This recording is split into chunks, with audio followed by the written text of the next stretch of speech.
Hey people, what is up? Welcome to the Wingin It podcast. Jack, how you doing, man? I'm good, man. How about yourself? I am doing well. If you're looking at the title tonight, we're gonna be talking, giving some pointers on PC building and things of that nature, and whether you want to build it all yourself or start with a moderate to I'm gonna say moderate gaming rig. Right. I'm going to hold off on that as much as possible because trying to wait for Shadow Fox to get in because Hmm. he wanted to be a part of this. So I'm trying to give him a few minutes to get in. So what we're gonna do is talk a little bit about some uh just some stuff we're playing this week. You know, something little to uh let the time go by, and we got to give our Activision watch as the CEO stepped down. He got fired, Right. and it still didn't help. No, I just I understand. thought that. I'm like, bruh. There's too many First, hands on deck at that point. It's yeah, just like you can take the head and make him quit or step down to where I'm pretty sure whatever bonuses, whatever yeah, he'll retirement keep he's all gonna that. get, he gonna keep all Yeah, that. But when it comes down to how it then the cancer itself spread out through the entire division, like you're gonna have to clean the rest of the house.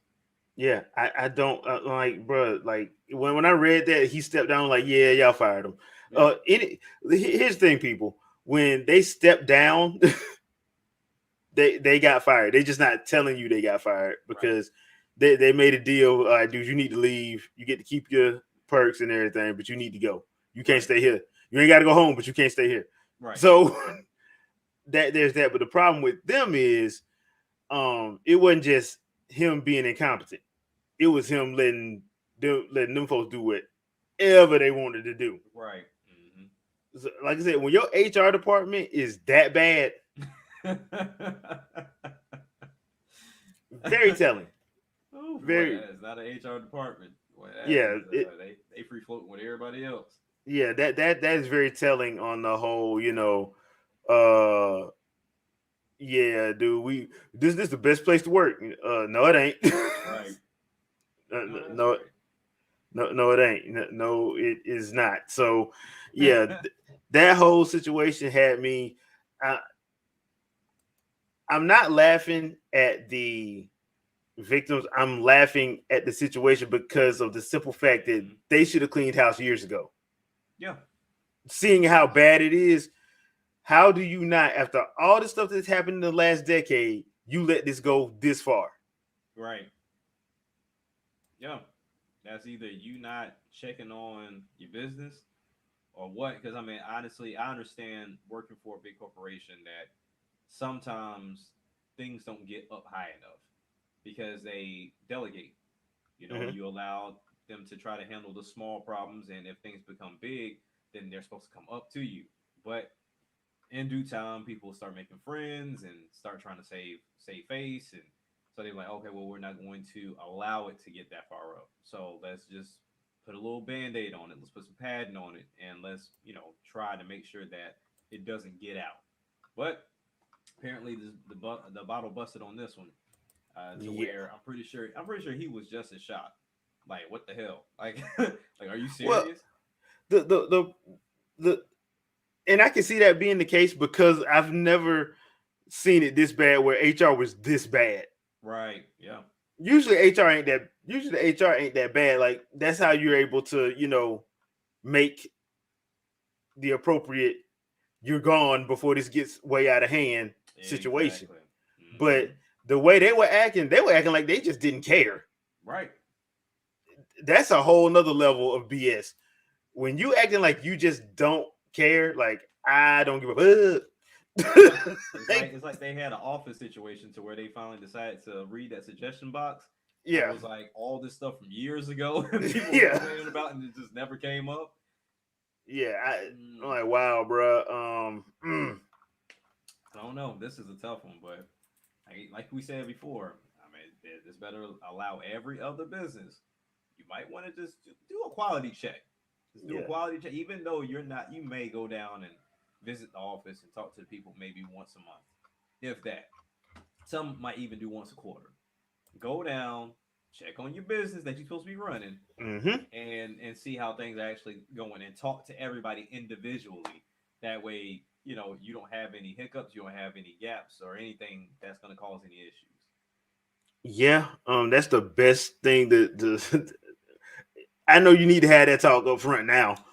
Oh yeah, definitely. Because I would have thought EA, I mean Activision would have learned from Ubisoft situation where they had to straight up get rid of.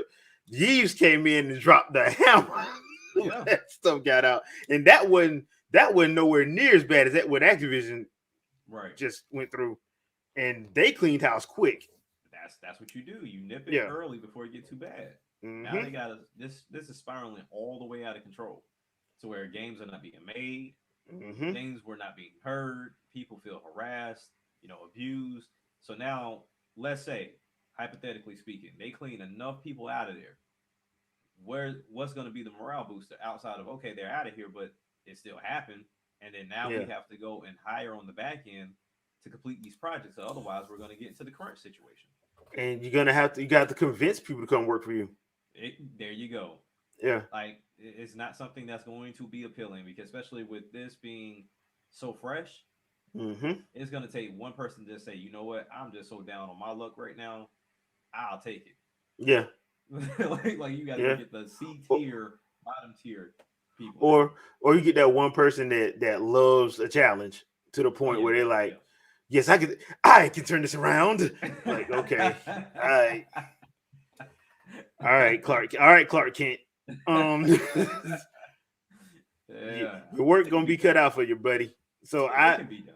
it can be done, but it's gonna take a while, and like Hmm. that trust level is like pretty much shot. And the sad thing about it is, the people that love their card, they're not gonna care.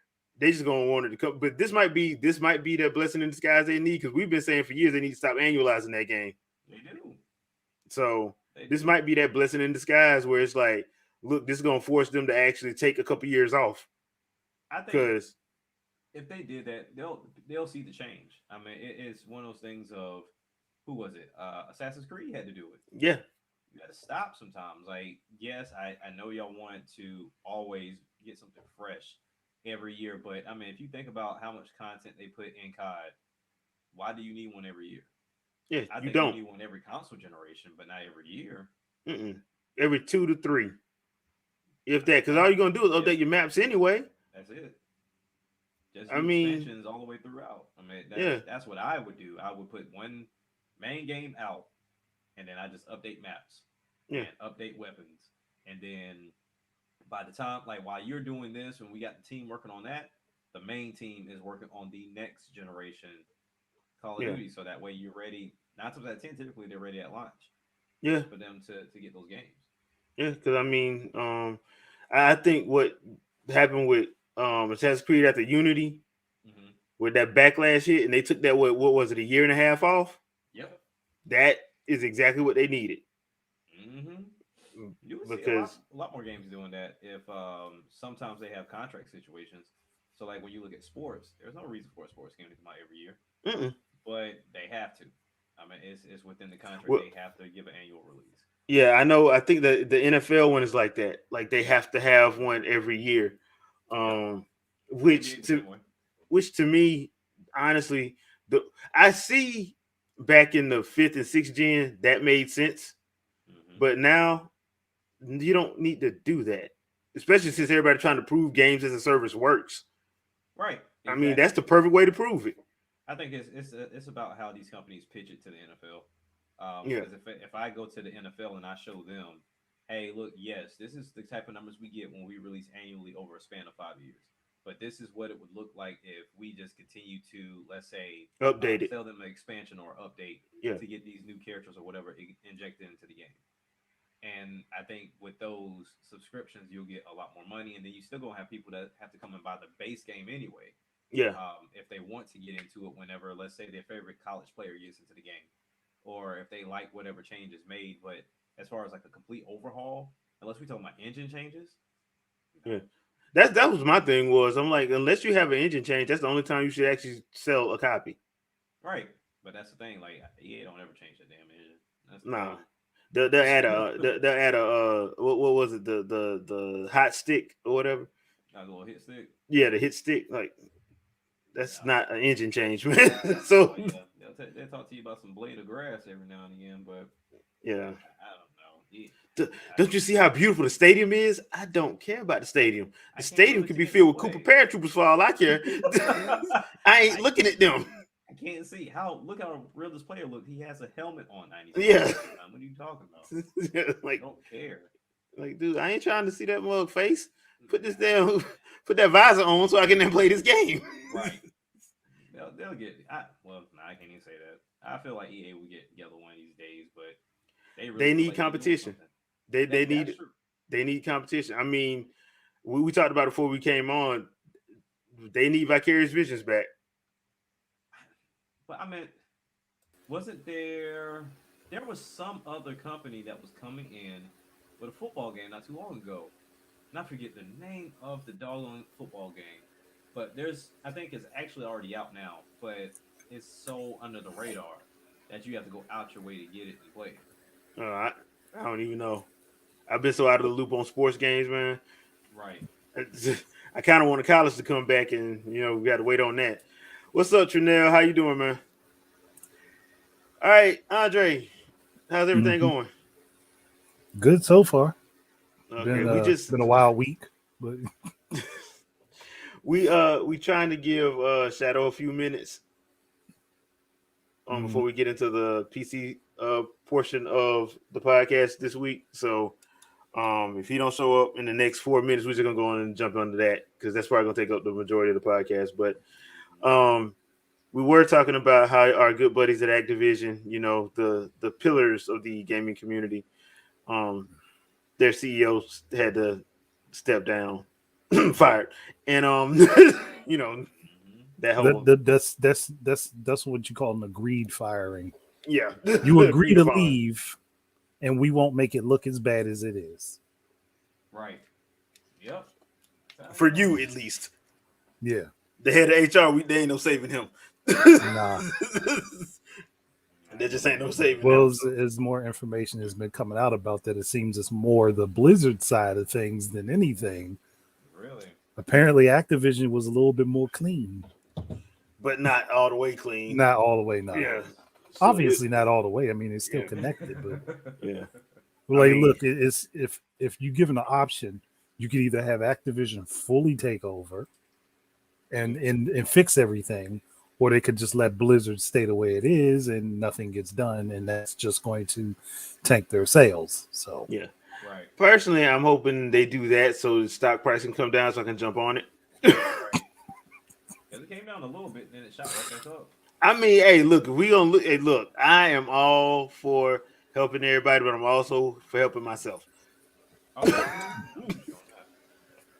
I'm with you on that. Yeah, so if that stock price come down, I'm like, shoot, I'm making buy notes like of this. 20 shares. Uh-huh. Straight up, off the rip, dude. I've been paying attention. I've been looking. I'm like, uh-huh. I'm gonna check every week. I'm gonna make sure I check at least twice a week every week. I'm like, uh-huh. As soon as it come down enough, soon as it Oh, comes, because usually what happens is when these kind of things happen, that stock price fall enough because it's a time of uncertainty. I can just jump in, give me about 10 to 50 shares, Hmm. pull back once it jumps back up, figure out when I can pull out. Yep. Hey, it is what it is. We'll see how it go. We'll Yeah. see. As long as I can stay in, I'll probably stay in probably about a couple years. Let them Call of Duty numbers do the trick for me, yeah. and then I just cash out. Right. Student I think loans that, paid off. and I think Activision used to have so much stuff that they put out. Yeah, Ugh. I mean, I it's think kind most of companies like that at this point. Like everybody's dumbing down for the most part. yeah, because I think it's kind of funny that the whole like I know we talked about like Capcom has a crap ton of games that they don't even they don't even use. Hmm. They don't I'm even use. I'm still salty. There's no new Captain Commando. It's the Yeah, literal name of your company, but there's no Captain Commando. And with the return of beat 'em ups coming back, you think they would be like, okay, let's do it. You But could do you could do a beat 'em up thing. You could do an adventure game. You could do a yeah, fighting game strictly for Captain Commando. You could do hmm it. You could do a Metroid game. There's so much you could do for Captain Commando. yep. Yep. And too scared to do it. Um, EA's another one. They have stuff that they haven't touched. Uh, Activision has a lot of stuff. Activision sold a lot of stuff, got a lot of stuff. It's just, yeah, I don't think Activision know what they got, to be honest. Same I think situation Microsoft in. yeah, I think they, I think they honestly think all they have is Call of Duty. Like, bro, no, y'all, You think about y'all have more than that. Call of Duty and then whatever licenses they temporarily borrow to make a game off of. Yeah, right. yeah. So I think that's funny, but yeah, Capcom will always be the one that doesn't make sense to me because you're like, you still have Beautiful Joe, you won't touch it. You still have Dino Crisis, and you Won't got touch it. that. Yeah, you got that engine for Monster Hunter, and you won't do Dino Crisis. Come on, man. I'm like, that's Uh, why I'm like, how are you gonna do Monster Hunter and the RE engine, but y'all ain't look at Dino Crisis or Onimusha? yeah, Onimusha. What's the other one? Power Stone. Power Stone. I think it's gonna Power take Stone. for other companies to come back because honestly, for Monster Hunter, if there wasn't Nintendo, I don't think we would have gotten it. Because I mean, while Iceborne and what's the name, World. World, Yeah, well, I mean, it did great because of the whole graphical powers behind it and how nice it looked and the no loading zones and all the great stuff that you weren't accustomed to when it came down to it. But now, I think regardless of how it looks, Rise is going to kill Worlds if it comes out again. mhm. It's just I Yeah. don't think anybody's going to pay it any Especially attention because it has to come with the same features. especially if they do cross save and cross play. Yeah, that's what I'm curious about. Did they say anything about that as far as PC? Nope. Not yet, because it's not out yet.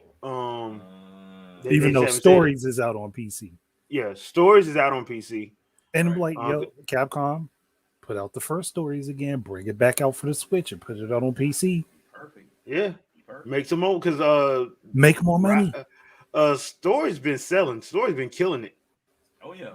And So you don't have to give everything that y'all gave the Nintendo for people to have both games. But if you got both games, let there be something that the other crowds can get. yeah, Right. like do it like you used to do during the 16-bit era. Okay, y'all got this. Well, you get this. Yeah. Yeah. So nobody's gonna get mad at that. I don't think. That's what's gonna end up happening. So I think everybody's gonna get stories eventually. Mhm. And as far as like the main franchise, as far as I guess you could put World, well, it's just Monster Hunter in general, but Yeah. you're gonna have a sub name to it.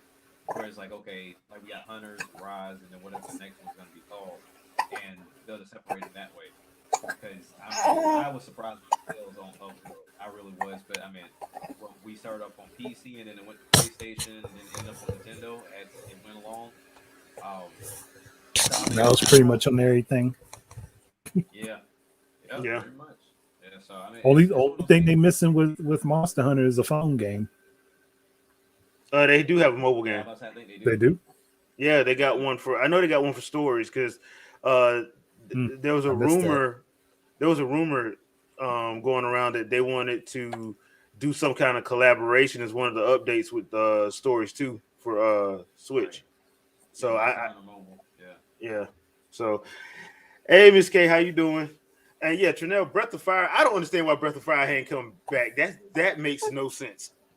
Breath of Fire. What's the Look, partner up with Square Enix again. yeah. Bring Breath up of Fire. Breath of Fire. The other one was the Chrono Trigger stuff. I don't understand why that hadn't. Well, I kind of understand why that has it. Kind of like with Grandia as well. But I think if you try to, I think if they could probably test the waters out to see. Mhm. Yeah. I mean, But if they did another Grandia game, but they kept the same fighting system as 2, the yeah, same fighting system as 2, and then overhauled everything else around it, they'd be good to go. oh yeah, because that the Grandia 2's combat system is still probably the best turn-based I have ever played. Yep. I will stand on See, that hill. what the sneaky thing that they could do is do it like what game am I thinking about?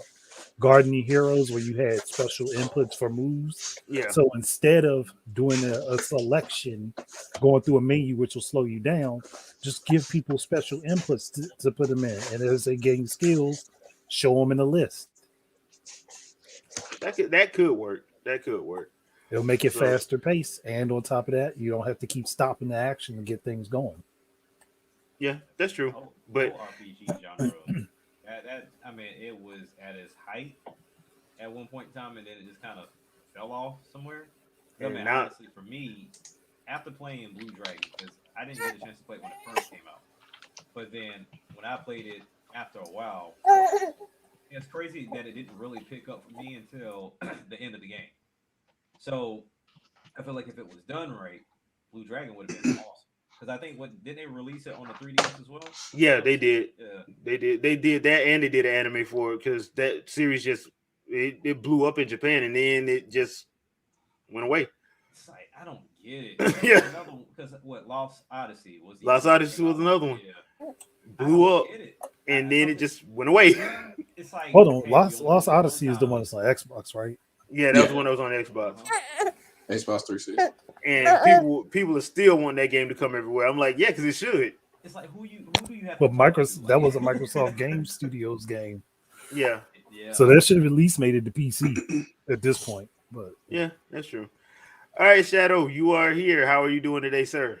I am well, gentlemen. I am yeah, I just had a little bit of a late day, so I'm trying to get adjusted to things, but I've got a assembly of stuff around here. Haven't really been gaming much in the past week other than getting owned repeatedly in Fire Emblem. And of course, I play the old school way, so that means home menu, exit game, restart. So Yeah. that's just the way that Just ain't goes. no joke, boy. Oh yeah, man, that reset button got real soft when I played Path of Radiance on GameCube. So yeah, this is like I don't want none of my crew to die. nobody died. I'm Class. restart all over again. My whole class would have been gone had I done permadeath. I would have Perm- full house. Permadeath is a thing of champions, and it is also a thing of pain. So Yes. just have to be used to that loop. Okay, so people, we are going to do our what I like to call our annual, even I know it's kind of semi-annual because this is the first time we're doing it with this podcast. Uh the PC our gaming rig episode where we give out tips for your first gaming rig. Okay, I'm So- interjecting because we're Nintendo fanboys. We can't like PC at all. There's no way that we could do that ever. There's no way. I'm using a PC right now to talk to you guys, running on Windows 11. I know I didn't mention that last podcast, maybe after the show. Switch to run this. Shouldn't it be like a switch or something that you can use? To... See what I had to deal with, people. See what I had to deal with. Do you see what I had to deal with, people? But We should all be elitists together. How about that? yeah. But yeah. Well, so what I wanted to do was give people our tips for one, if you want to build it from the ground up by yourself, and two, if you want to start with a gaming rig. My personal suggestion to anybody that's doing this starting off, especially if you're not in the IT world, please just buy a please just buy a rig. Please just buy a rig. Buy Don't a try to rig. build this. Don't try to build this yourself. Please just buy a rig. But that being said, and I want to go around to everybody because my personal frame of reference for a rig nowadays is make sure you budget this thing out. So I would say to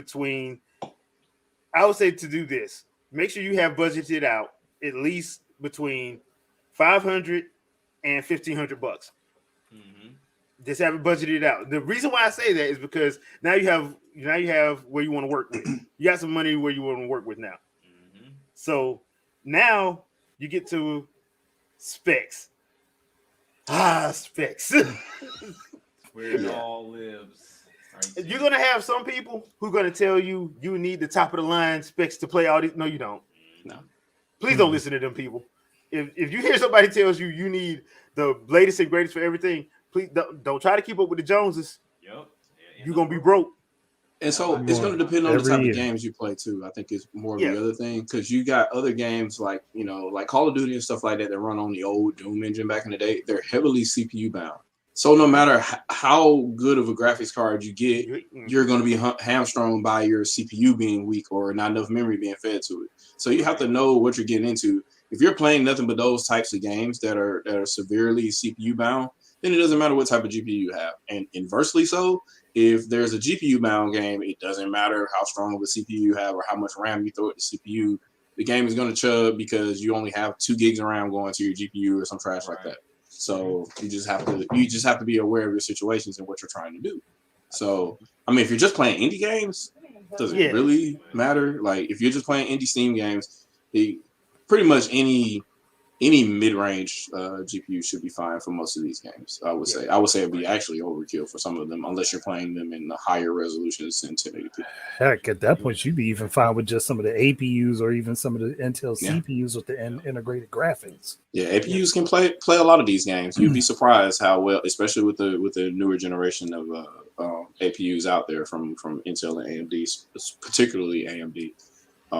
Yeah, you can run a lot of stuff that you didn't think was possible. I mean, just look at Steam Deck. If it's able to play some of that stuff, I mean, it's effectively just a low-end tablet APU because they stripped so many GPU cores from it. It's effectively neutered, and it's just an APU with a whole bunch of I guess 50% faster memory than the Switch on it.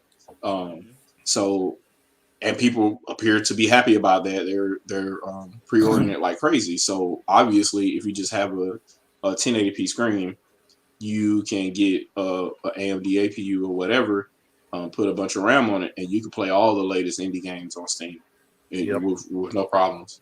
So, and you mentioned budget. One budget I think a lot of people don't pay attention to is your power budget. And I don't mean how strong is your graphics card or how strong is your CPU. I mean the actual wattage of what all these parts are going to draw. Because what will end up happening is you'll wonder why you have a black screen, or you get subpar performance, or your computer randomly reboots, or you end up getting memory leaks, or all your memory doesn't show up because there's not enough voltage going through all the parts in your computer. So you need to test the DC voltage for each part. You should look at the manufacturer's recommended specifications as far as what the DCN is going to be, what it's going to require from the motherboard, because your motherboard is going to convert everything from the AC power on your power supply, which should be the most crucial part of your computer build as well. So I have this guy right here. It's a Cooler Master, and I'm helping my son build today. But just a little Cooler Master, we're going 850. Anything You got that room I to would grow do, with that. Yeah, you do. anything that I would do would probably be 1,000 or higher because I tend to do enterprise applications on my CPU, and I want to clock it way higher, and I want to throw a whole lot of RAM in there. Basically, it's going to be a Xeon type motherboard. It's going to require more power. So, but this guy, he's only doing gaming for the most part. So his CPU load is going to be low, and his GPU load is going to be high for the type of games he's going to play. So 850 is about good for what he's going to be using because the GPU he's going to be using is a beast. So you want to feed the GPU and have more than enough DCN left over for all the other parts of his computer. And it's not just the CPU, it is not just the RAM. You're talking about, you also have to power your hard drives and any other accessories that are going to be going in the motherboard itself, in addition to any other components, like say your case and stuff like that. There's other little chips that connect to your motherboard for like LEDs and stuff like that that you need to be able to manage. Fans, your cooling system, if you have water cooling, all that stuff has to be powered too.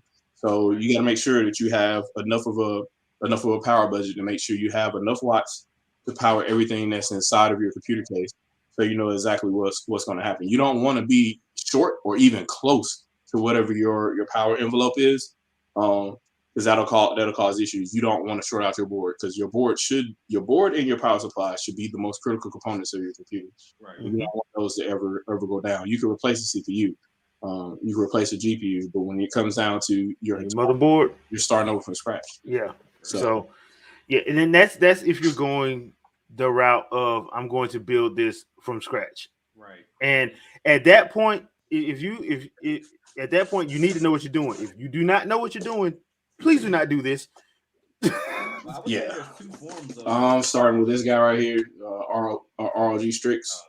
We're just building this together. He's gonna do this is an AM4 motherboard, so it supports Ryzen third generation. And we're gonna do that because his focus is gonna be more GPU than CPU.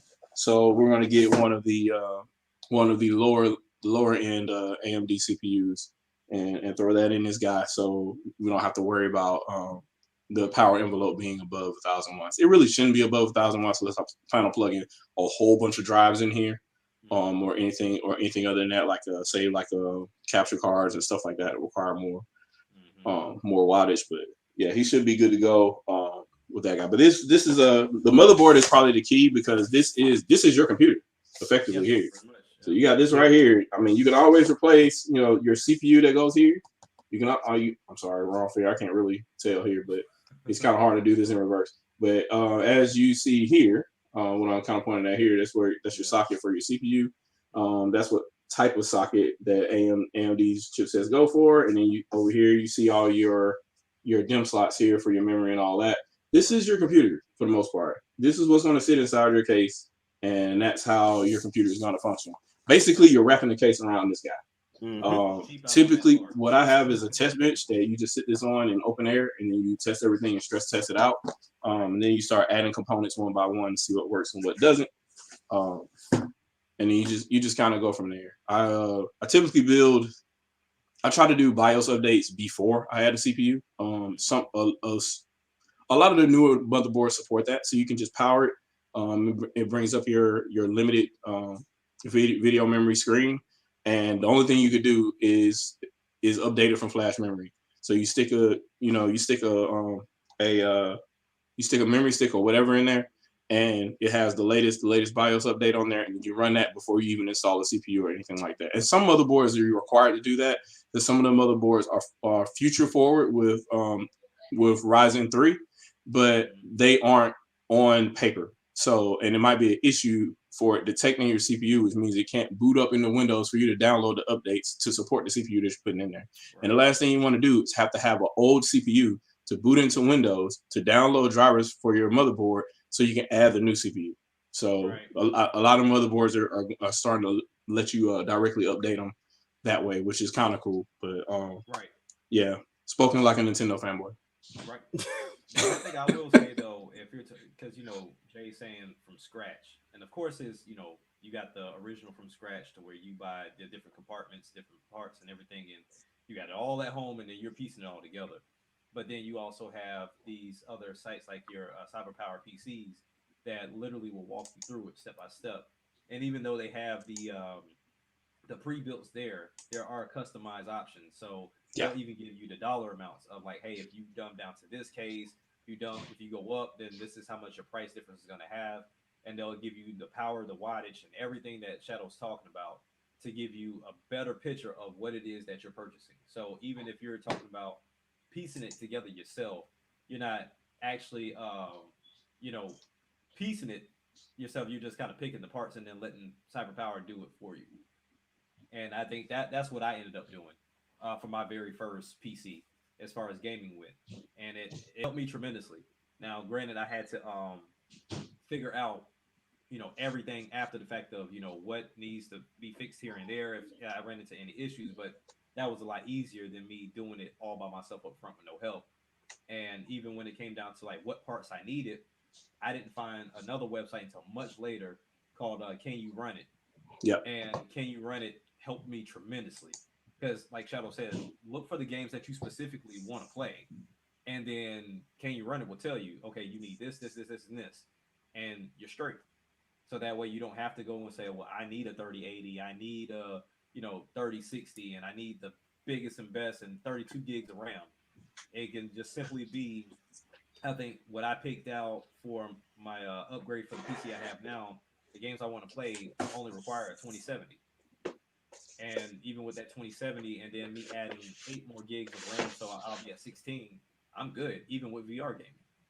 So you don't like Jay said, you don't have to have the biggest and best, you don't have to keep it with the Joneses, but Cyber Power helped me, and then also Can You Run It were like my two go to.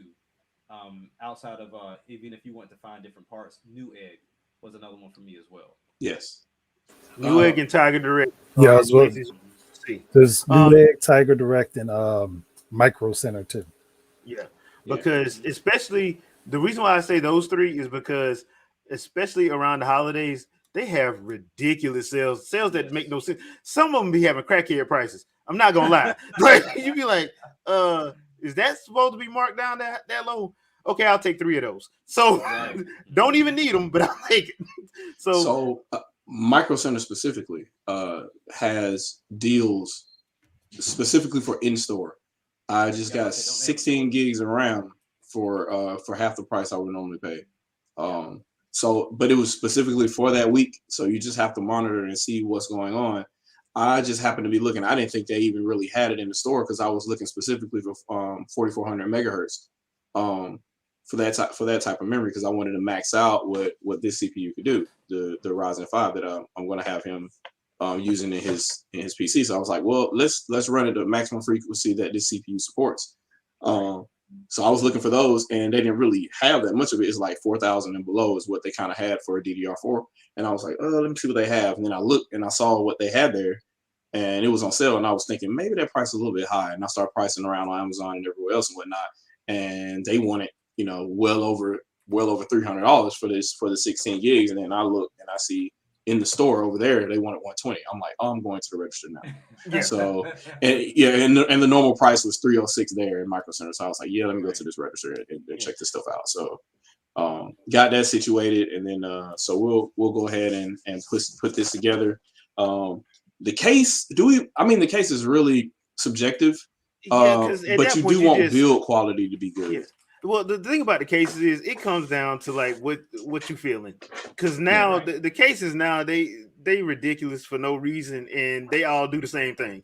So Yeah. like that just comes down to your personal aesthetic. So that's just on you. Now, as far as I would say, okay, so I got asked a question last week, and the the person that asked me, they wanted to know because they were getting their first one, and that's what how this whole topic came about for this Okay. week. It's because they're doing their first gaming laptop. They want to do streaming and all this other stuff, and um, I looked at it and I'm like, it's not bad, but the one thing I noticed was it was cheap because of two things. One, the processor was low. It was like an i5, not good, and it was a 500 gig hard drive, Okay. not good. Mm-hmm. People, if you, just being honest. That's why I said you need to make your budget between 500 and 1,500 bucks because if you're going to do streaming and especially like game capture and stuff like that, if you're going the Intel route, I would say you need an i7 and above because if you try to Yes. get this done with an i5, it's not going to work. No. It's going to take forever in the day. Trust me, I'm speaking from experience. It's going to take forever in the day, and half time the stuff ain't even going to finish rendering. You want to and nowadays with the size of these games, just invest in an external hard drive. Yes. Yeah. They Yeah. are cheap. They are Yeah. cheaper now. You can get a 4 terabyte Western Digital for like 100 Right. now, external hard drive. So I mean, because that's what I'm using for my game capture is a 4 terabyte, and I I only paid like I think I paid 109 at the time because they right now they got the 10 terabytes out in stores now. So you want to invest in those in an external hard drive just because. Now, as far as gaming laptops are concerned, like I said, I would stick with something. Um, That's everything. the processor make it at Mhm. least something And the hard drive. very. I wouldn't say top of the line, but something that you would be able to that would actually not cause as many issues. That's why I say i7 or above. Uh, I usually go between 8 gigs and 12. I don't go the full 16. I don't know why you would need the full 16. Yeah, you will only need that for other applications, or if you Yeah. are streaming or something like Yeah. that. And you really don't need the full 16 for that. You Yeah. can get away with 12 because I got 12 in my laptop right now that I'm using to streaming. It's fine. So Yeah. So um, it's recommended like if you're getting into VR, like the index kind of requires you to have 16. Yeah. mm, So that's why I mentioned that I would need to jump up to 16 because I plan on getting into VR PC gaming. okay. Now I will say this also: when you do the if you're doing desktop via or laptop, make sure you can actually expand your memory because some people they get stuff where you can't really expand your memory out, so Yep. you're kind of locked. Don't Soldered memory like yeah, old don't MacBooks. do that. Don't Mhm. do that. Yeah. Make sure that you can actually expand it because Now, memory sticks really ain't that expensive. no, they're really not. Yeah, Not at all. contrary to popular belief, memory sticks ain't expensive. So I I think I will got say one for for M.2. Oh my for a bad. PC build though, if you can, these guys are cheap. They can be had somewhere anywhere. Um, Mm-hmm. I would say a 4 terabyte and below, you can get a bunch of these uh, giant 5-inch hard drives. And so the goal is just for you to store everything. It doesn't have to be super fast. This is only Right. 7,200 RPM. It's not the Yeah, fastest thing in the world. It's not SAS or anything like that. No SAN, great yeah, enterprise storage or anything like that. And it's not super duper dependable. So it's not a WD red or a WD black. Right. But the goal is you can put all these in a RAID array to where they all stack up anyway. And so if anything happens to where their one drive fails, you can just take that just drive yeah. out, put another one in, and they rebuild each other as one giant local unit. And the goal is here you have this guy right here, which is typically slow, and your boot drive and what you play games on a on an NVMe drive or an M.2 uh, Mm-hmm.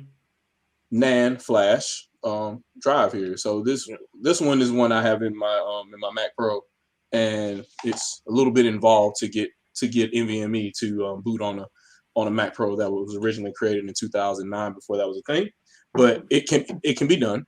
Um, And and yeah, go ahead, go before you ahead. keep going, the internal hard drives are not hard to sit, and they're really not. It's No. really you see where it is. It's plug and play. It's just sit it in there, plug in the power cable, and you're good to go. So don't be afraid of that. All right, because some people get afraid when we start opening the guts. We start talking about the guts. Yeah. It So freak people out. yeah, It's like, oh well, I don't. Especially if you talk about like how if it's a pre-built and how they got the wires all set up, so it's like okay, they still got some extra SATA cables and everything Yeah. else is still sitting in there. So it's like okay, well, which one goes to which? yeah, it's Like,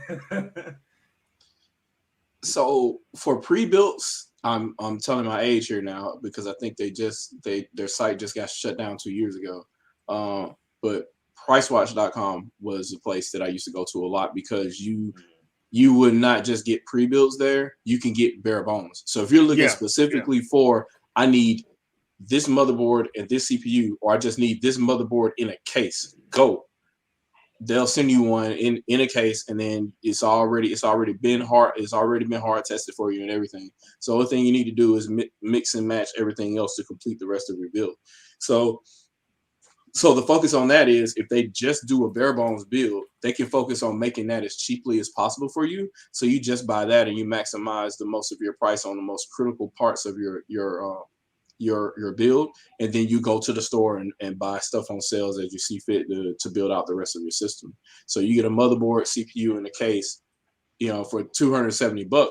I mean, you couldn't really beat that back in the oh god, I'm telling you, late '90s, mid 2000s, and maybe about 5 years ago. You couldn't really beat that. right. So, but nowadays it's going to be Tiger Direct or Micro Center or whatnot. They have their own cyber power or whatever kind of builds internally, and cyber power you can pretty much you can build whatever you want there too as well. So Exactly.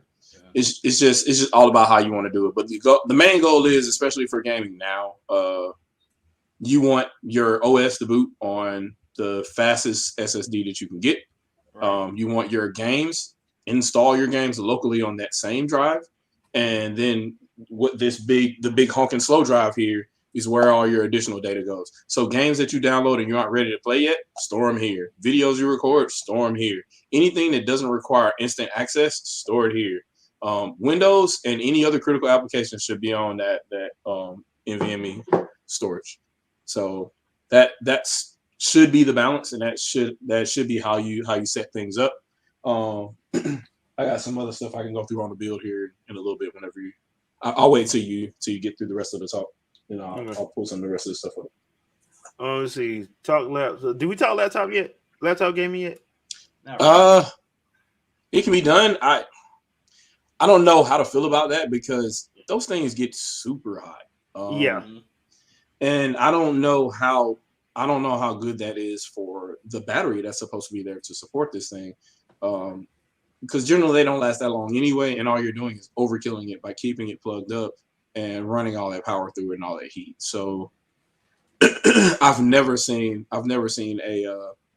a gaming laptop survive as an actual laptop after a year or so.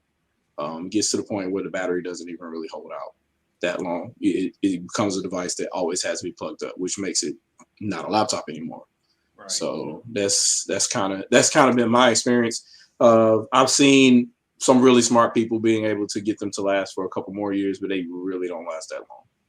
Yeah, I mean, I thought about getting into it a little bit, but it was insane. Whenever I actually had one set up, it would be super hot. The fan would be going crazy, so I just had to shut it down.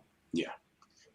So you can ignore it when it's a PC and it's a little bit away from your screen. Right. But if it's the thing that you're gaming on right in front of your face, like you kind of can't ignore that sound unless you got gigantic headphones on. Right. Like these. Yeah. Giant noise canceling. So yeah. So okay, so that's our take on that. So back to the PC. So gel cooling or water cooling? Go. Ooh. I don't know. I mean, I've tried it. I've tried both.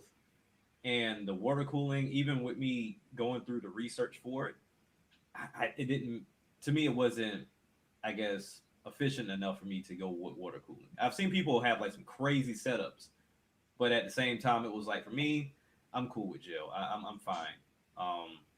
But I mean, water cooling would be nice because even when I had to, you remember when I told you my computer was just super loud not too long ago, and I went to Best Buy because that was like the only place I could get anything from at the time, and they had like a water cooling little thing I had for it. And when I went and I set everything up, that was real nice, and it came to be defaulted, but I had to take it back. But it was one of those things of when I got it, the pipes were super hot. And I guess there's some that you can replace and some that you can't replace or refill rather. But the one that I had, you couldn't refill. So I don't know how I feel about it. And I'm always cautious about stuff busting in there and messing up parts. So I just kind of stick with gel. But I'm pretty sure water cooling over time, from what I've seen with different setups, would work tremendously. But I just kind of stick to the tried and true. And is my mic still low? Because I got this thing super turned up. It's fine now. Okay, yeah, because I had to turn up the mic on the Yeti and also on here. Because usually it's fine. Like I got the gain all the way down on my Blue Yeti, and then I got the automatic here on StreamYard. But then now I'm using this Mac Mini. Everything just seemed to go to hell all of a sudden. So I don't know. I don't know what's going on. No biggie. Also, just another little thing, like when you go to some of these websites like Tiger Direct and Newegg, just know that you're gonna see a lot of prices. So just know what you're looking for and don't let your ADHD catch up with you. And that's the thing that I had to learn too, because I'm like, there's so many different brands. I'm like, who is who? And you start looking at it, and it's like some people say you can get away with the brands you've never heard of. And then they'll say, okay, well, with this particular RAM or whatever, you need to go with MSI, and that's the main guy to go to. But they'll be the ones that's the more expensive. But it's just all like we were saying before on what you're willing to cheapen out on first. Yeah, because it's like, okay, power supply, don't cheap out on that. When it came down to the motherboard, don't cheap out on that. But when it comes down to RAM, depending on the speed, I think for me, I didn't get a super fast stick of RAM when I got mine, but now I'm upgrading because I kind of regret it. But it's like one of those things that there's certain things you just have to pick and choose what you cheap out on. So for memory, really easily you can end up spending a lot of money that you don't need to spend. I only spent what I spent because I couldn't pass up that deal. It was just ridiculous. Yeah. But any other time, what I would be looking for is probably off-brand, like Micron or Patriot or whatever type memory that fits the spec. So you got to match it spec for spec. The cause latency, the CL timing, and the voltage of the name brand memory that you're trying to compete with, and then go from there. And you'll find plenty of stuff. There's plenty of stuff on Amazon, or you can find used memory in lots on eBay for plenty, especially when you're talking about doing a Xeon build or anything like that, because that server memory is really expensive. So you can get server pool memory for a fraction of the price that it originally cost. We're talking about $7,000 worth of memory for $90.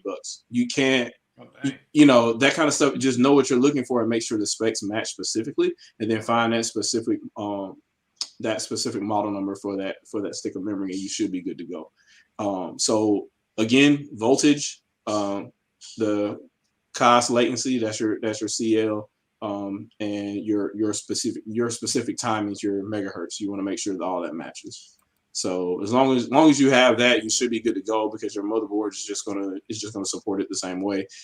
So some of the higher end or the brand stuff will have they'll put like little baby heat sinks on the memory.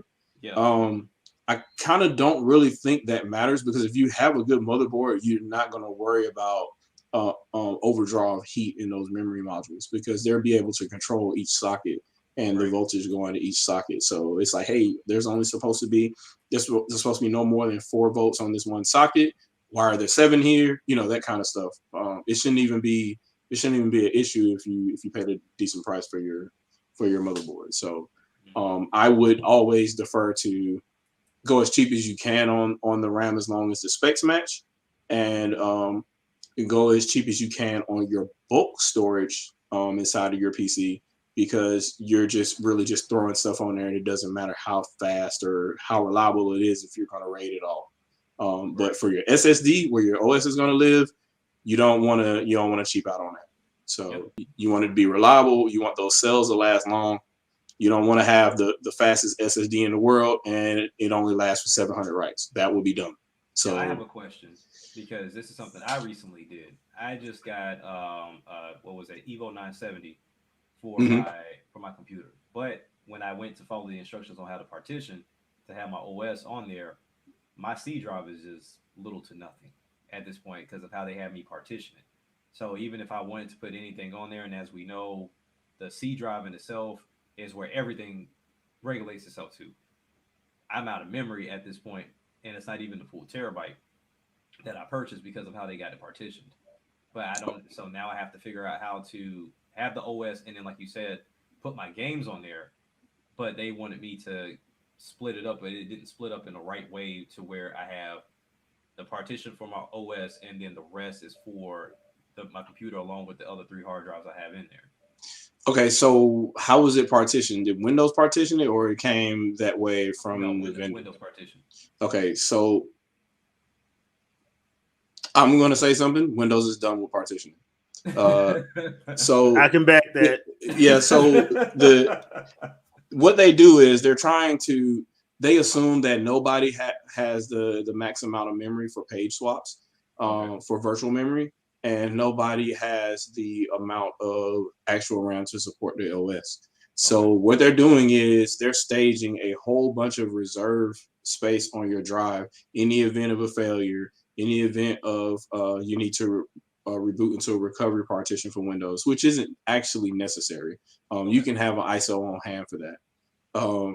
And in the event that while you're running Windows, you end up running out of memory in some application. And what it ended up doing is it would sacrifice that application to keep the Windows OS, or in this case, Explorer.exe, to continue running. And what it'll do is it'll start filling up pages on your hard drive in lieu of RAM, since you don't have any more RAM left. And it'll try to do that. But you don't need that kind of a partition for something like that if you have enough RAM. So you can kind of kill that. I hate saying this, because if you already have Windows already and it's already installed, you don't want to screw that up, because you probably already installed everything. You like things the way that you have it. Right. And you don't want to start over. But unfortunately, the best way to do this is to boot from an external drive with a correct Windows ISO, and just format everything again. Go into command prompt and format the drive, and dispart, clean the drive, wipe everything off, create a brand new partition, name it, label it the way that you want, and then go back into Windows Setup again. And then Windows Setup will ignore trying to do its magical incantation to properly format it, because you've already formatted it, mounted it, and named it active. So it can just go and say, hey, look, oh, there's an active partition here. We're going to install Windows here, and it'll just go. And then you don't have all that choppiness of all these different chunks of data that aren't needed just to install Windows. Like it was ridiculous, but I'm not new to it because I mean when I had to go get a brand new CPU, it was one of those things of trying to get the gel and everything clicked on there and putting the cooler on top of it. It pretty much reset everything anyway. So I have my actual Windows on a USB stick, so that way I can just plug it in there, and download it and get everything going. But I was curious because I'm like, I have this 1 terabyte SSD, but then it's getting eaten up. Now, granted, I was able to go into config and have everything go to an external hard drive whenever I download, so that way not everything is going to the C, is going to my E drive at this point. But I got to do a clean sweep anyway because that used to be my main PC, but now it's going to be strictly just gaming, and my Mac Mini is now my main computer that I use for everything else now. Go Mac. I'm ready to choke the hell out of it with some stuff here, but I got a 2012 Mac Mini right over here that's been lasting me for ages, and a 2009 Mac Pro. Man, I'm telling you, these are wonderful devices. But M1 that I'm fighting with because not everything's compatible with Silicon right now. So yeah, it's. I mean, OS wars are not like. I mean, you build a computer the way that you want, and you configure it the way that you want, so it can do the job that you want. Right. But I specifically for Windows, it can be a problem depending on what your Linux installation is too, to where they'll start clogging up drives. But it depends on what kind of stuff you have installed and whether you do anything like rsync or anything like that, where you're doing a lot of mass copies or whatever kind of stuff you're trying to do. Typically in an enterprise environment, you'll see that a lot. Dummy files, if you will, kind of filling up pages. But yeah, as long as you can reconfigure that, and what I mean by dispart is a command that's an old DOS command actually, and of course Windows never got rid of any of that. So you can run all that stuff in the background. You can run it from boot, or I mean you can run it from a boot disk or boot ISO or whatever, and pull up command prompt. And you can run it from X, is what they will call it, as the boot drive, or you can do it within Windows itself. Obviously, you don't want to do that on a live partition while you're running Windows. But contrary to popular belief, you can convert a partition. I don't know if you guys have we talked about security at all here? Not yet. So you can convert a partition from regular BIOS to GPT, which is the new way of going forward for partitions, so you can use secure boot and stuff like that. So basically, if you have a UEFI BIOS, chances are you want to have a GPT partition as well, because they both sync together for using secure boot. So when you try to boot into a device that's not recognized by you, it wants that key. And if it doesn't get that key, then it's not going to load the OS or whatever the USB has on it that's foreign. Or whatever drive in there has a boot partition on it that's foreign. If it doesn't have the specific string that started secure boot, it won't load. So that's the idea, and that's the hint of why, and that's why Windows 11 is so heavy about it. They want you to have TPM 2.0 and all this other kind of foolishness on here. You have people out here buying brand new motherboards just to go support this OS, and you can kind of get around it. As a matter of fact, the computer I'm using right now doesn't have TPM 2.0 on it. I just converted it to a GPT partition live while I'm like how I'm using the computer right now. I converted the partition, and then I was able to kind of modify the Windows 11 preview ISO with the Windows 10 ISO, and then I was able to boot it. But that's what you see now on Newegg. They'll say Windows 11 supported. Yeah, supported. That's a contractual thing, and basically they're just giving their support, saying, hey, we don't want anybody suing us if for whatever reason you get owned or some craziness like that, and you have unsupported hardware. So yeah, it's for everybody. So I did this after the fact because it seemed like it was cheaper. Would y'all recommend anybody to do onboard Bluetooth and Wi-Fi, or just get dongles? On board when you can is my personal thought on that situation. If Yeah, it's not going to drive the cost up too much, yeah, I'd say do on board because Yeah. it just makes Yeah. more sense. because I got a Bluetooth receiver for like $10, and then the Wi-Fi I got was like 30. But then when I was trying to build my PC, they were trying to have it on board for like 50 or $60 a piece for each one. Yeah. So I'm like, nah, I'll buy it from Amazon separately. I can't do that. What I would say to those, especially if it's a PCI device, the best thing to do is look for a lot of old Dell parts, because a lot of old Dell parts, they have a lot of enterprise laptops and stuff like that that have Bluetooth, Wi-Fi, and NFC. Believe it or not, built into the same chip, and it's a PCI device. So you can take that card, running in extension cable to your PCI slot. It usually only requires 4 pins, so it's not even going to cover the majority of the slot. And some of them actually just have a regular antenna coming out of your motherboard itself to go to the card, and then you just connect that, mount it somewhere at the top of your case, and you're good.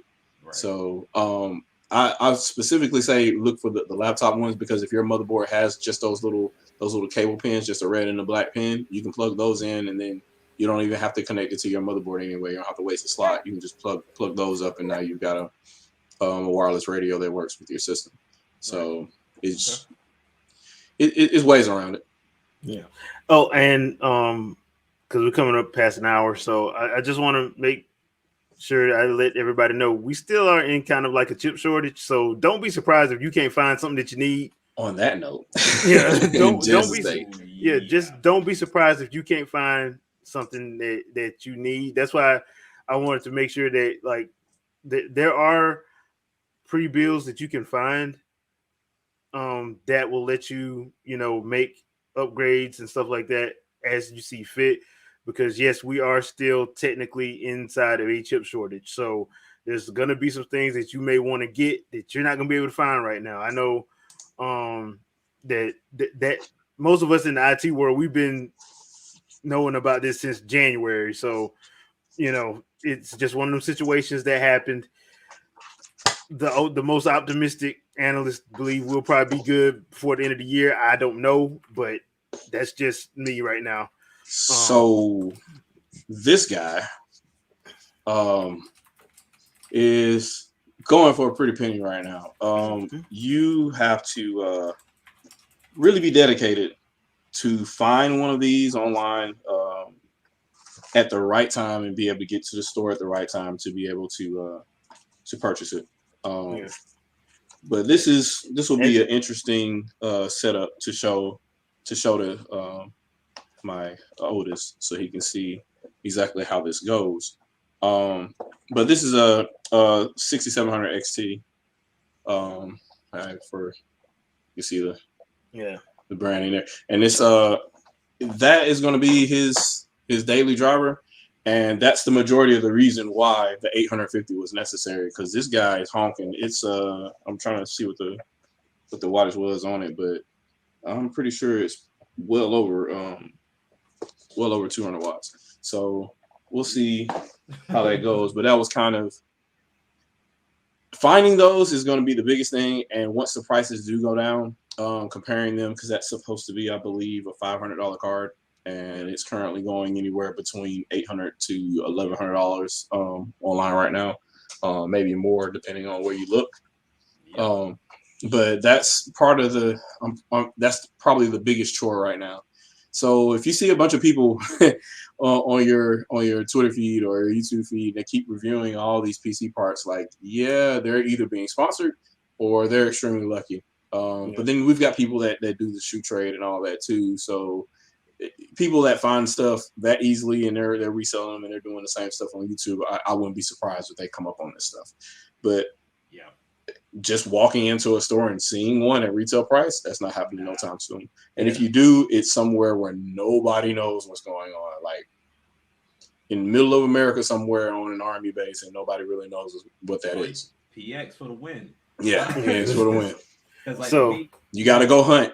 even though I want to upgrade, because I have to upgrade my GPU, my CPU, my RAM, right? The RAM is fine. But the crazy part about it is I just need to upgrade my GPU, my CPU. It would still be cheaper for me to get a pre-built. That's the Mm. crazy part about it, because the GPU that I need is $800 right now. And the Which one CPU is would that? be cheap. Is it Uh, Radeon or it's the 3060, I believe. okay? The 36. Yeah, Yeah. yeah, that's gonna So be up there. I'm just like, ugh. But the one thing I do, I have one advantage. A friend of mine works at Best Buy and he gets crazy discounts on stuff like that. So I'm able to at least get, I think, 30 to 40% off. So I can at least get that and be a little bit cheaper. yeah. So just keep that in mind, people. I would say uh sites to just look out for, like we said, Newegg, Tiger Direct, Micro Center. Just keep those on rotation if you're looking for stuff, because once stuff starts leveling out, you'll see prices start to come down. Always look. My rule of thumb is always look around the holiday. We got Labor Mm-hmm. Day coming up. I promise you're gonna see some crackhead prices on some stuff. I'm Yeah. telling you, you're gonna think so. You're gonna think you really gonna think like, okay, they gotta be lying. They ain't nobody selling this low. Yes, they are. It's gonna be quick too, because Yeah. as soon as you And, see it, it's gonna yeah. be gone. and you're gonna only have the weekend to get it. So Right. I'm just letting you know now. If you are looking for parts, always look around. Some of the best times to look around is around the holidays, especially those weekends, because they will do a weekend lightning deal Yep. out of nowhere, and you only got 24 hours. Sometimes you only got 12. Especially at Amazon specifically, Yeah, they Amazon. do. They'll have their little brands that they want to pimp for that time, and then those prices will be ridiculous. And I'm like, okay, yeah, this is dumb. Y'all had to have a deal to give this stuff away this cheaply. Now, there's one thing we didn't go over though that Gwen just brought up, and I think is very, very important: disk drives. So now Nobody does that anymore. But here's the one key thing though, because she mentioned the the external drives. Mm-hmm. Blu-ray is going to be a pain in the ass for you to play Blu-ray on the PC. Because there's so many workarounds, so many extra things you have to do. Different programs can do it, some can't do it. Because I use VLC, but no matter what you do, you have to find a workaround if you want this to be a gaming/media device. Digital. That's just your best bet at this point. I think the best way to play Blu-rays though, if you're gonna play them on PC, is just to download the Xbox app for it. If you go into the Windows Store, the Xbox app, I believe for PC is still up, so you can play it's Blu-rays. You play Blu-rays through that one, so you can. That's one way around it. Because if not, you're looking for all these hodgepodge ways of doing it, and some drivers don't work with certain software, and you could read but not write if you have a Blu-ray writer. So it's just one of those things you have to worry about here. And I'm trying not to spike the mic too much, but I'm over here playing with labels, so bear with me. Well, the other thing too is, especially if you go nowadays, the physical media stuff, you have to order that, and they're gonna charge you more. You come out better. In all honesty, you come out better if you just buy external, like an external Blu-ray drive, because if you try to buy a pre-built and you're like, okay, I want you to have an optical drive in it, they're gonna be like, okay, we'll put an optical drive in it, $500 extra. Yeah, and which is crazy because that disc drive is probably $12. Yeah, right. Or you could just go to Target, Staples, or Best Buy and get one for $20. Yeah, an external drive for $20. I have an external CD writer, DVD CD writer for $25.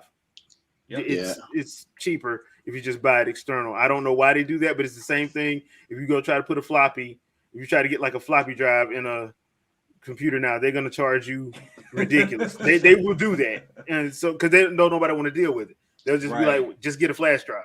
Right. Yeah. So, Apple never supported Blu-ray writers, so I always had a collection of external Blu-ray drives. But like you said, software is going to be hit or miss. Even on the Mac, is hit or miss. There's some internal software there, but it's not designed for writing Blu-rays. the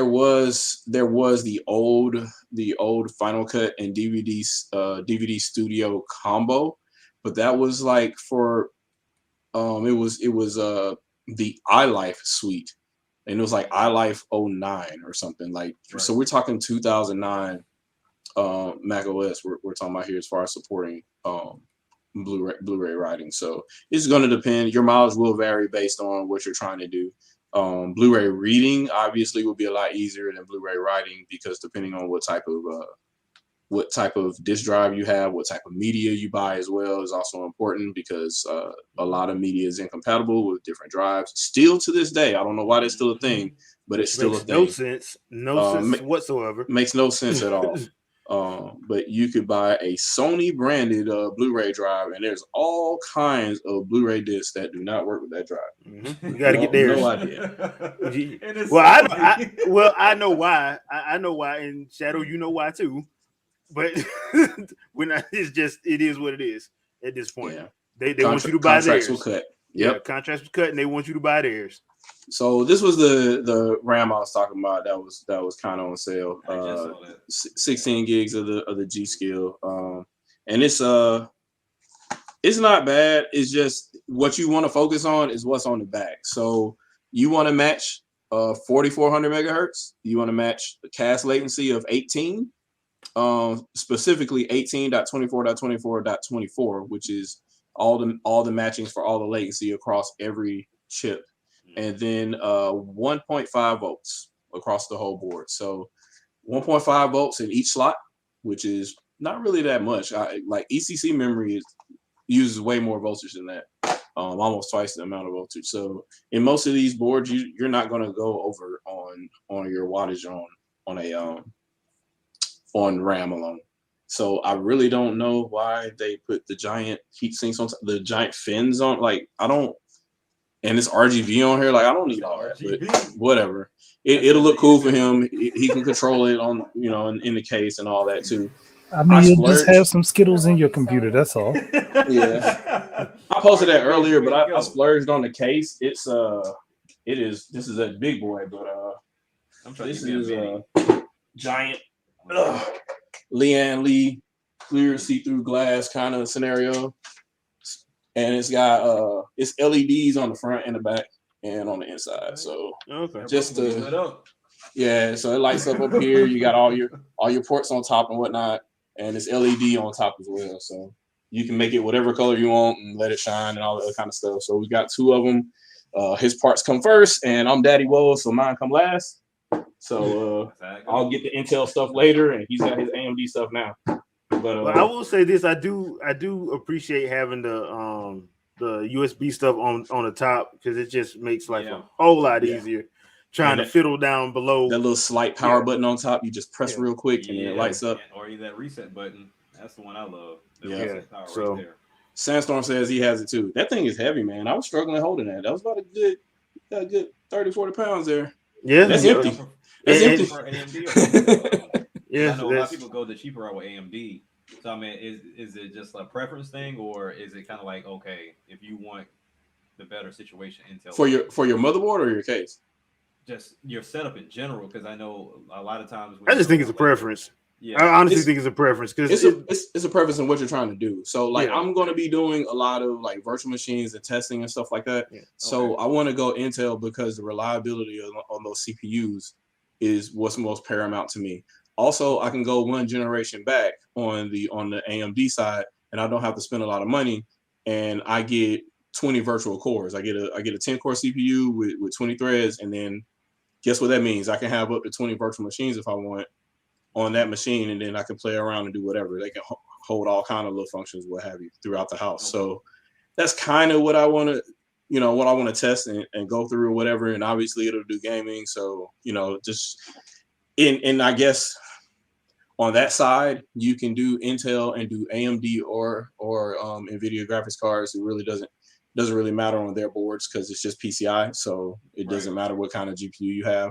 Whereas the AMD chipsets, you can use an NVIDIA GPU on them, but your mileage will vary, and they're specifically tailored towards AMD stuff all the way through. So you probably get better performance out of having an AMD GPU like I showed you in an AMD CPU. So Right. Yeah, just I went the AMD route because it was cheaper at the time. yeah. Because the Intel was just ridiculous, regardless of what I picked up. But AMD was Um, the cheaper route. one other important thing I want to point out, and I think a lot of people don't focus on this, especially if you're new, you don't know the environment you're in and all that kind of stuff. Be careful around your work environment. If you're putting everything in a case and it's your first time setting everything up, make sure you're static protected. Oh yeah. Because the last thing you want to do is buy another motherboard because you killed everything. Yep. That would suck because then you got to unscrew everything and take everything loose. That would not be a lot of fun at all. And that's assuming you can afford everything to be replaced. Mm-hmm. So I don't do the whole anti-static wrist straps and all that. Just make sure you ground yourself before you start touching stuff. Whether you use an anti-static wrist strap or you touch something metal for a long enough time to make sure there's no charge, and you touch something else metal and you don't see any sparks jump or you don't feel any sparks jump, you're good to go. Especially when you're doing something like installing a CPU, you don't want to deal with that.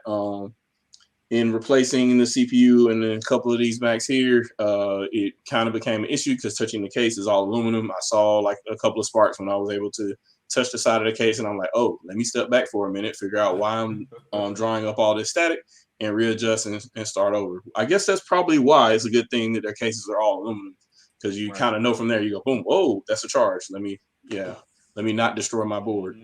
Mm-hmm. But yeah, I would say you pick your motherboard based on what type of CPU you want to use, not necessarily GPU, Gotcha. Okay. and what type of memory you want to use as well. Me on my side of the house, more than likely, I'm going to pick something that's more server grade. So pretty much every board that I pick is going to be able to, even if I don't start off with a Xeon, it's going to eventually be able to support a Xeon.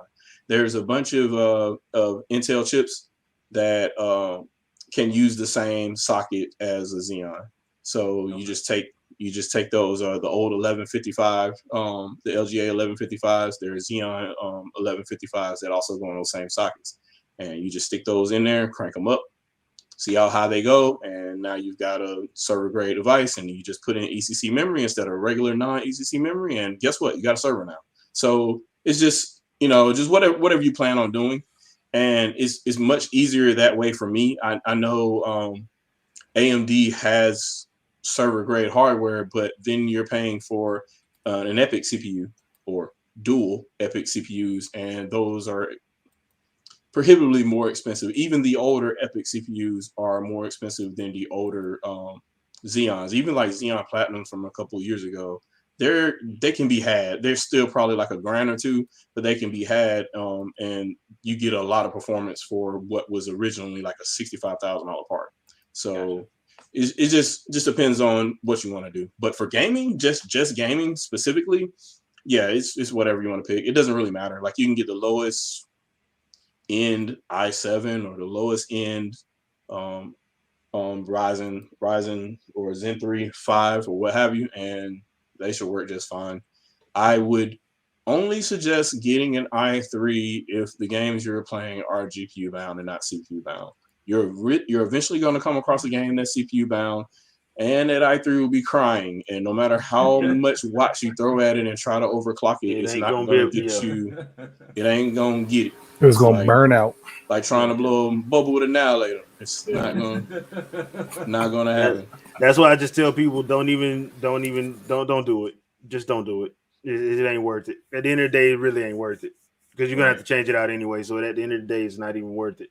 But I will say this: we're probably gonna have to do a part 2 to this at some point, maybe probably around CES, because that's the time of the year where people make the biggest mistake on God's green earth, and that's like, oh, this new thing came out, I'm gonna get it. It's $10,000. No, I'm not. I'm still gonna get it. Why? So, we're probably gonna have to do a part 2 to this, probably around that point in time. But I hope everybody had a good time tonight. We just wanted to give some pointers out, just because we usually try to do these like once or twice a year, just because the from a hardware standpoint, stuff gets upgraded in the IT world every 8 to 10 months. So yeah, you looking at them 3090s, you thinking them things are sweet, ain't you? Yeah. Whoa. Wait, just wait a couple more months. I think people need to see how long that card is too. Yeah. Like it takes It's up, super long. like the Yeah. average case is not long Ain't enough gonna- for it to yeah. fit in there. You have to, yeah. So, and there's a lot of things that go, hand in hand. And I just wanted people to make sure that, look, you may, if you want to get into a gaming rig, you may have to buy a pre-build right now. You're probably not gonna be able to do it. You're probably not gonna be able to do it from scratch because of the simple fact that, one, we're still in the chip shortage, and two, I'm pretty sure you probably didn't budget properly for this because everything's went up. Nah. So, yeah. And, Plus, and So, right the now- pre-builds went up accordingly because they Yeah. know the GPU prices are high. Yeah, Mhm. and that's probably still your best option, though. And on top Yeah. of that, pre-built means you ain't got all the stresses of trying to figure out if all the parts Right. compatible. Yep. yeah. Yep. That- The only yeah. headache you have with that is shipping. That's about it. Yeah. But So- don't let them screw you because they have upgrades there that yeah, that's probably a whole nother Oh, topic. yeah, it's a whole nother. That's a whole nother 3 hours of review. There's But- channels dedicated to that to Yeah. tell you how to get around that. But yeah, I would go the pre-build route, especially if it's if it's your first foray into PC gaming. Just figure out what type of gamer you are, because a lot of gamers haven't figured out what type of gamer they are. Right. They really That's haven't. Like me, I'm more action adventure RPG because I like stories. Right. Yes, I play Smash and Mario Kart because I love blue shelling people. But I'm more on the action adventure RPG side of gaming. So, like, if I were to do it, I would have to have something that could at least run Tails, Yeah, because that's just what I would have to have. But find out what kind of game you are, and then move accordingly. In that route. And don't be afraid to ask somebody a question. There are a lot of people that will there's a lot of people that's cool cats in the IT that will help you if you don't know. We know you don't know. Hell, half the stuff I don't know. There's So- a PC community too. So like Yeah. if you're gaming and you're having an issue with a certain game, you can look out the Reddit for that particular game. There are Mhm. people that have written entire drivers for graphics cards for that particular game. So I would say reach out for those individual communities for the game that you're trying to run to. Yeah. Now, some You'll are find all assholes. kind of useful resources. yeah, Some definitely bona fide will. assholes, but it's but you can find some. Yeah, you'll be able to find some stuff that can help you out. So that being said, we'll probably be on our regularly scheduled foolishness next week. So Jack, I know you had some stuff dropped this week. You want to tell everybody about it before we get out of here? Yeah, had a video drop about the PSVR 2, the info that leaked out about that. Just kind of giving my insights in regards to what I think about it, because I am invested in VR, and then also too, now that we've done this show, I'm going to start talking about a game I'm playing now, Dodgeball Academia. It came out on Game Pass, and then also is available on PC and everything else. But it's a awesome game, a dodgeball game that's got RPG elements, and it's very Pokemon-like. And if you take a look at some of the footage, you'll know exactly what I'm talking about, from the setups, the fights, and everything else. But I've been having a blast with it, and it's definitely, I think it's on sale right now on Steam. If you get into PC, since we're talking about PC, it's on sale right now for $22. And then, of course, if you got Game Pass, you get a sale as well. So something to look into. But yeah, definitely go check out the channel, and I appreciate y'all for getting me to 70 subscribers, because hell, I was just at 40 something last month. So I appreciate everybody in the comments, and then you guys as well, because y'all sent it my way. So I definitely appreciate it. Hey, y'all sub to this dude. Yeah, everybody that subscribed to me, that subscribed to Jay, that subscribed to Andre, man, y'all sub. Yeah, for real. Appreciate Quit it. playing. Appreciate it. yeah. All right, Andre, what Well, you got? I mean, I don't have a whole lot this week, but there were a few things that I dropped, like the one discussion about whether or not Nintendo has lost touch with the audience, or the audience has lost touch with Nintendo. Oh yeah. I like But that since we're also on the subject of PC gaming, I do plan on doing a discussion and going over different sites that you can use to get game bundles and stuff for cheap, so that you're not blowing your wallet on everything and people wonder how you can get these huge Steam libraries. I'll show you how it's done. I'll show you exactly how it's done. And honestly, Dog. if you're a sneaky person, you could probably be flipping some Steam accounts if you really wanted to. But we'll just go. I'll leave it at that. That's a plan. All right, Shadow. So somebody mentioned is overclocking a CPU ever worth it? And I'll just divert back to the same question of what type of games are you playing. If you're playing a game that is CPU bound, more likely than not, at least overclocking 10% will give you some type of gain. At some point, overclocking a lot, no matter what type of cooling you have, even if you have your entire computer dipped in oil, it's not going to get you better performance because the game is just broken, and that part of the engine just is never going to match the frame rate that you want. Right. So yes, it can, but it depends on how the game was written. If it's GPU bound, overclocking the CPU won't do anything for you. At that point, you probably want to overclock the GPU. And in that case, then you probably want to just wall mount your PC so you can just have all your water cooling of all your elements, including your GPU displayed, because that's what is going to require for your GPU to be overclocked. I would never try to do that with just the fan being there. You're asking for a brand new computer at that point. But other than that, yeah, I don't really have anything. Everything that I promised from a week ago is still pending, and I'll put that out whenever I do because that's what I do on my channel. Go figure. And I'll do a shadowcast somewhere whenever I feel like it, and hopefully invite you guys so we can get this going. But shadowcast been pending, so y'all stand by, prepare the drums. It'll come. And then it's probably gonna be about Steam Deck. It's probably gonna be a long conversation about Steam Deck. So y'all stand by, and then I'll have other videos around. I still got other stuff working for idiots on Twitter and other stuff that I see around gaming media and press. So yeah, just be prepared. All right.